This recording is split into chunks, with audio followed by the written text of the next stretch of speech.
So, as we get ready to celebrate this 4th of July, I want to invite you to get a cup of coffee and sit down with me as I remember and share a few of my thoughts.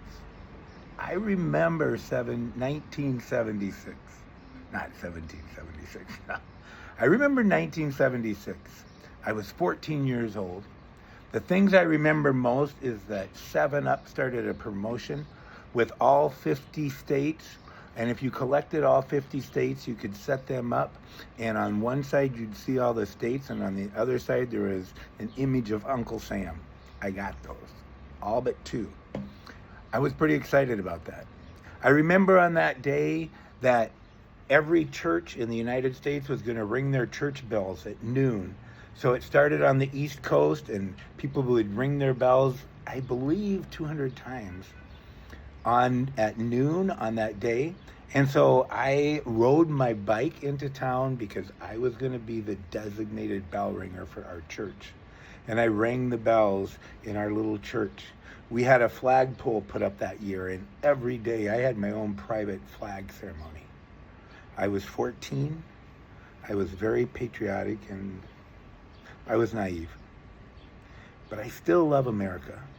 But listening to Fox and MAGA, they want to say that liberals and progressives hate this country. Now, I'm liberal and progressive, and I'm proud to be both.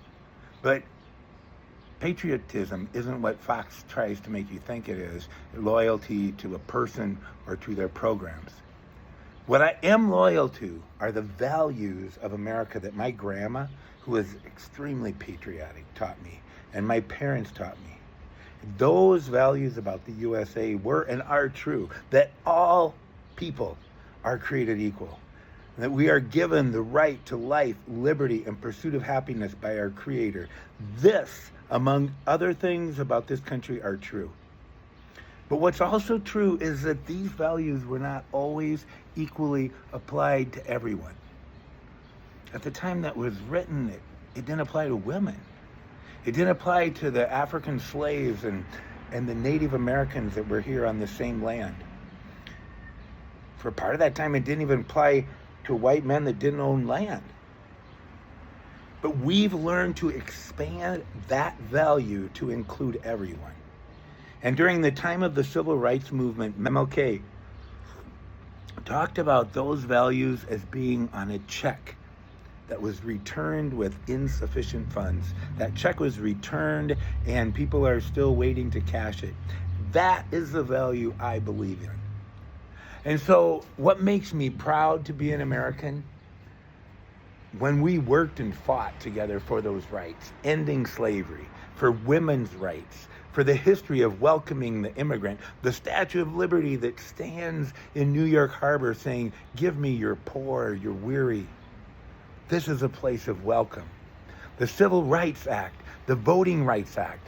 A few years back, the acknowledgement of our sins and crimes against the Native people and seeking to begin to restore what has been broken. But all throughout our history, we've been trying to balance these values with the times we have failed and we've missed it. It's in seeking for the balance of making it equal for all. But what makes me sad and gives me pause and even shame is when we forget that these values are for all. When we allow a few wealthy and powerful people to brainwash us and tell us lies and seed division. And right now I live in a predominantly migrant community, and I see the lies over the last 10 years that have been told, 15 years, 20 to tell the truth, about the migrant community that are straight up not true. But to cause division, to create a scapegoat, to try to give themselves power while destroying and separating the American people to make them fight against each other so that they can have more power. When people from the top want to rewrite history, to remove the painful parts of our story, we need to learn from our history. As my grandmother had taught me, if we don't learn from our history, we're doomed to repeat it. But right now, there are people who want to erase our history and remove those painful parts. We can't let that happen to us. And so on this July 4th, I want to say I am concerned about the state of our republic. I am concerned that many of my fellow Americans, I don't know why, for a hope of personal gain, many of them voted for a known fraudster, someone who was known to cheat on his wives and steal from his workers. And they made this insecure and immature man the president. That concerns me. And we are paying the consequences for that decision today, from economic issues to moral issues to the world suffering because of the lack of leadership and moral responsibility of our country. But I still have hope. You know, I told you I live in an immigrant community, and part of that is having hope. That's what gets an immigrant to move from one place to another. Hope of something better. That's what keeps things moving forward. And the immigrant people I live with have taught me to have hope. But I have hope too because I believe in these basic values. Values that have guided America away from slavery, from native erasure, from Jim Crow. The values that have made us a nation of immigrants united with respect and love for all. I believe in those values.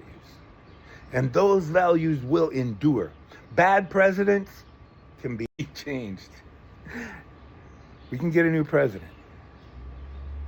Bad policies can be changed. Because solid values remain and all are created equal. And we are all given by our Creator the right to life, liberty, and the pursuit of happiness. So that is what I can celebrate on this July 4th, as there is so much that I'm frightened about and unsure of. But I believe if we hold those values high, we will succeed.